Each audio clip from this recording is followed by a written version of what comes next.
What's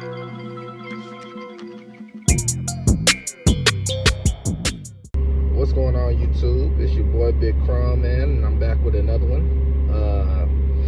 Know it's been a minute since my last video, and that's not by design. Just shaking and moving, trying to get things together. Just got done with my last stop for the day, so figured this would be a great time to kind of journal and just let you know some things that are on my mind. First off, I know you might notice the day cab, a little different setup right now. My sleeper cab is in the shop, and they're getting some things fixed on it that's well overdue, so got to get that taken care of. Safety first. I was trying to figure out, let me go off duty real quick. Sorry about that. But I was trying to figure out, what I should kind of talk about, and it kind of just dawned on me, telling you all kind of the hidden, things that you might see when you get out here in this world of trucking, things that are completely out of your control.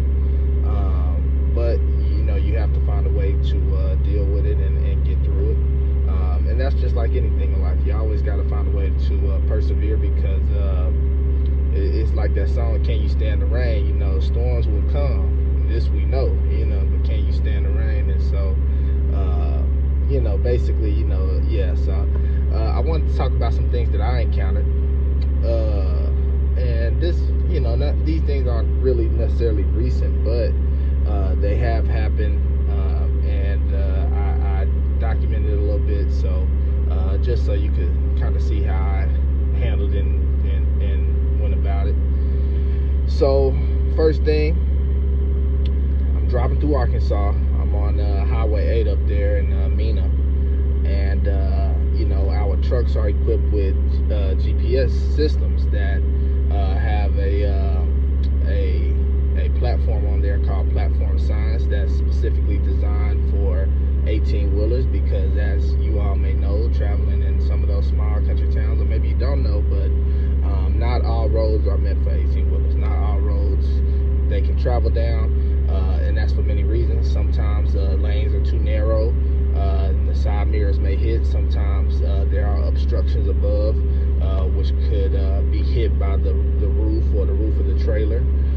And sometimes the roads are just not designed physically to hold up to the weight that an 18-wheeler may have. Maybe you have a wooden bridge down that road, or maybe like the situation I encountered, you end up on a dirt road. Now, this was basically just a perfect storm of debauchery. You know what I'm saying? Just, messed up, worst of the worst, kind of just a terrible day. So it started off good. I was on time. I'm headed to my first store for a delivery. I think I only had like 3 that day, and but it was a long drive out to Arkansas, so I'm ready to get there just as much as they're ready to receive. And I'm out there in Mena, Arkansas on Highway 8, and my GPS that's equipped in the truck tells me to turn off of Highway 8 onto something called Polk 62. Now, just for you truckers in the future, if you ever find yourself in Mena, Arkansas, do not go down Polk 62.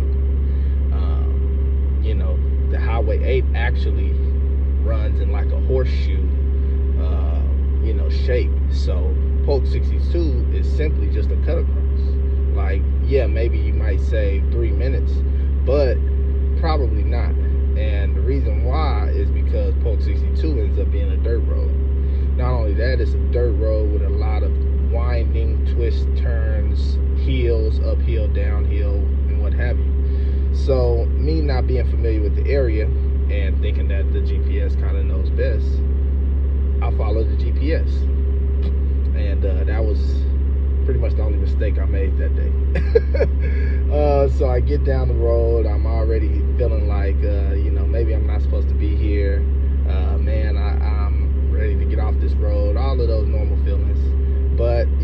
been down sketchy areas before and made it out. So I'm like, hey, maybe, I don't know Arkansas that well. So I get about halfway down the road. GPS still telling me to keep straight. You'll be out in a mile or two. And lo and behold, mind you, this is a dirt road. I've already had to reduce my speed drastically, but I know that I'm heavy, so I know I need to keep, continue that forward momentum. Lo and behold, I get halfway down the road, and what's stuck in front of me?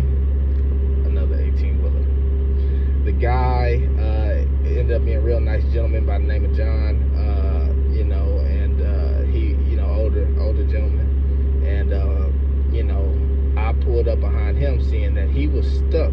He actually fell off the dirt road. His truck was going halfway up a small hill they had on Polk 62 and didn't have enough juice to make it over the hill and began to slide back and slid over into the ditch. So I'm still firmly on the road, but I have to stop. Kills my forward momentum. I get out, talk to him. He's like, yeah, man, I'm empty and I couldn't even make it. He's like, if you're heavy, you're definitely not going to make it, man. We're going to end up having to get pulled out of here. He had already been in contact with the tow service, so they were aware and on their way. I got in contact with my, supervisor and everything, and let them know, what was going on. So, we just had to play the waiting game. County sheriffs came. A farmer that lived in the area came. And the farmer, a guy named Tim, actually pulled the first truck out with a tractor he had. He pulled up in a small tractor, came and said, oh yeah, this kind of happens often with 18-wheelers that think they could come down this road. Goes back to his farm, gets a bigger tractor, comes back, pulls the guy straight out. Now, mine and John's truck were set up differently.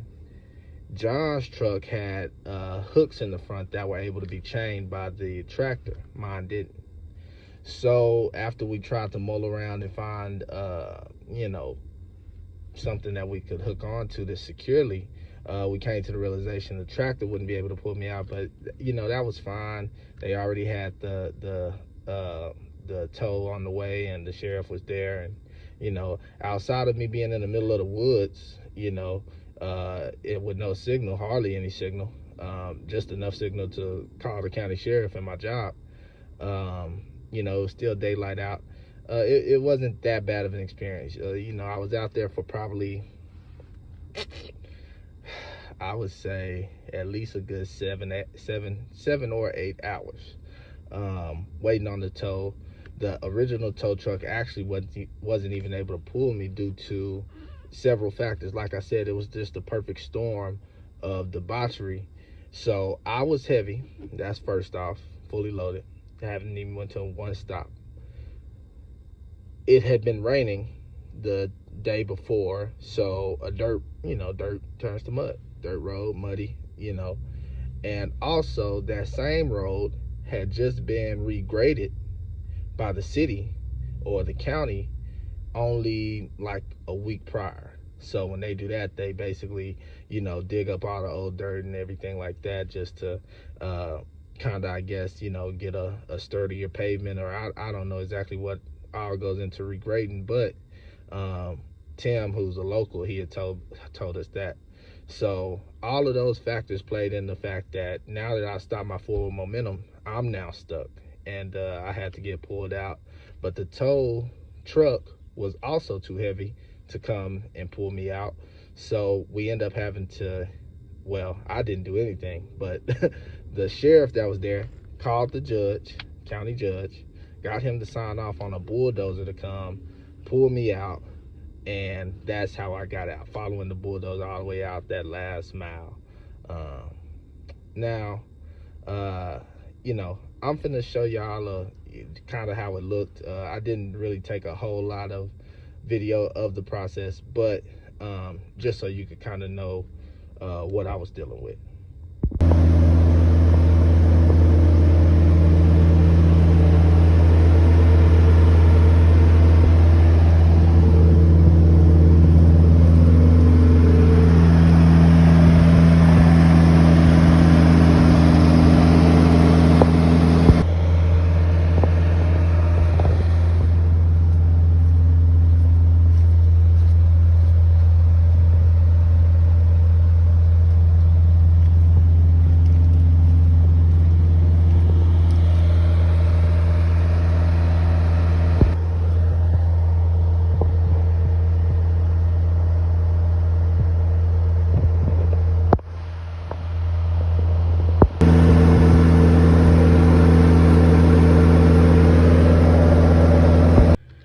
So as you can see, yeah, it was quite an experience. But everybody was really helpful. The county sheriffs, they were very respectful and nice.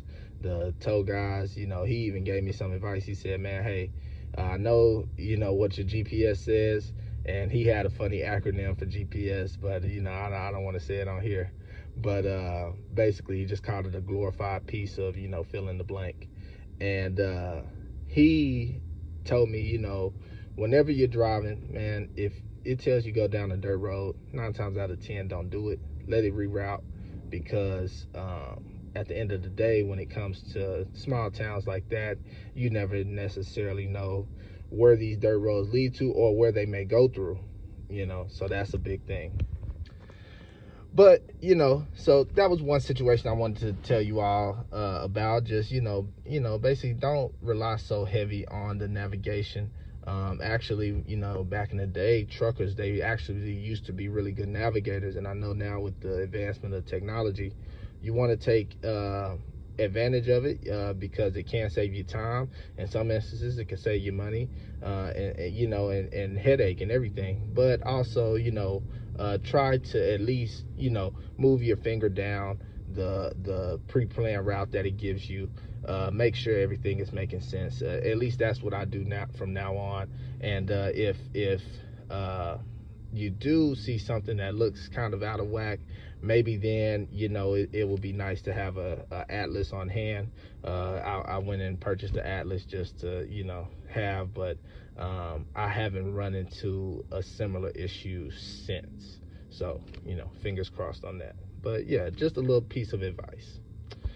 On to the next thing that I want to talk, that especially for my truckers who have touch freight, and for those who don't know what that means, trucking is pretty much divided, the whole industry pretty much, into two parts. You have touch freight, you have no touch freight. Touch freight means that the driver of the 18-wheeler has to actually get out and touch the freight in order to get it off of his truck, i.e., touch freight. So I'm pretty sure you guys can figure out what no touch freight means. So yeah, so the job I'm at currently is a touch freight job. We do have to get out and make these deliveries, and with that, we deliver to just dollar stores and stuff like that. So attached at the end is a lift gate. Lift gate basically takes you up, you roll the material onto the lift gate, and it drops you down in a safe, steady manner, and you roll it onto the ground. Pretty simple, pretty straightforward. And you're actually supposed to test your lift gates out before you get going. At least in the industry that I'm in, or the job I'm in, I did that. I do that every time. It's a part of my pre-trip routine when I get a new trailer. However, the trailer that I had not too long ago had several leaks within the lift gate system. So the lift gate is actually driven with pressures and like liquids that allow the gate to go up and down and function. Well, I get done with like my second stop of a route. It's like a 13 stop route. Luckily, I only had like 5 for that day, so I had another 8 the next day. But however, as I'm going up to close up my trailer and get ready to leave and go to the next store, the lift gate, I'm taking it up. Once you step off of it, it stays up. Well, as I'm taking it up, it starts to drop back down as I'm taking it up. So I step into the trailer, just make sure I'm safe, let it do what it's gonna do, and it goes all the way back down to the bottom. All this juice is pouring out the side. It looks kind of like a yellowish, like mucusy kind of color, but it's just getting everywhere, and it's flowing, and it almost reminded me of like a sprinkler system, or something of that nature, like just with how much of the fluid that actually came out. So again, follow protocol, company protocol, call my bosses, let them know about it. I then call breakdown, let them know where I'm at, so I can get a mechanic out to And that's just what they did. Now, that whole thing only took about 4 hours, but what it did was it put me way behind schedule for that day, and I actually couldn't make 2 stores that I ended up having to make up the following day. So, you know, basically that just pushed my whole route to a point where you know, I was going to be late for windows, and it made it really hard to get through the day because you only have a certain amount of time to drive and work during the day. So you know, I just, you know, wanted to kind of go over these things because this is an industry where things happen. A lot of things happen. You have a lot of variables: traffic, weather, equipment maintenance, GPS, you know, not knowing where it's going. Just, you know, for lack of better words. But yeah, so you got a lot of things going into this industry, and I don't know if, especially people that are new like me, because, you know, I'm still about a year in now, but you know, still feel like I'm learning every day. So I wanted to come and let you guys know what to wrap your head around, and kind of like I said in a previous video, the main thing is this: whatever happens, even if it's an accident, don't panic. Follow your company's protocol, and definitely if it's an accident, just make sure you do the right thing. You know, I think that can speak to, you know, just your moral code. If you hit somebody, get out, take care of them, make sure they're good. You know, at the end of the day, you never want to hit anybody, but that's the reason they're called accidents. They're not on purpose. You know, they don't call them purposes. You feel me? So you know, it's an accident. Just make sure you handle it, and whatever may come out at the end, you know, you're just gonna have to deal with those realities at that point in time. So that's all I wanted. I didn't want to make this a real long-winded video. I am gonna attach some footage of the liftgate deal, just so y'all can kind of see what it looked like as they were, you know, getting it together. It ended up being about 50 pounds of liquid that came out of the liftgate. So yeah, that thing had a lot more liquid than I had ever thought. I really didn't even know how a liftgate worked until they came and, you know, start working on it. So yeah, I'm gonna attach that video. Also, I don't want to end just with something so somber. So a personal thing that was kind of cool for me, I've driven through about 7 states now: Texas, Louisiana, Oklahoma, Arkansas, Kansas, Missouri, and the 7th one I just added last week was New Mexico. Never been to New Mexico in my life, and it was an experience. If you don't know, New Mexico does have mountainous type range, you know, mountain ranges throughout it. So that can make driving an 18-wheeler a little bit more tricky, but I always use, you know, better safe than sorry. I always practice caution, even if you have to reduce your speed or, you know, do things that are more safe. Hey, you're gonna feel a lot better being late than injuring yourself or someone else. You know, trying to drive like you're on a regular flat highway in the middle of a city. So I do want to attach some footage of the mountains and New Mexico as well, just to kind of end on a better note. But as always, man, I definitely appreciate y'all sticking out with me and rocking out with me and checking out these videos, man and woman, you know, whoever gets a chance to see this. And until the next one, you know, it's your boy Big Crumb. Peace.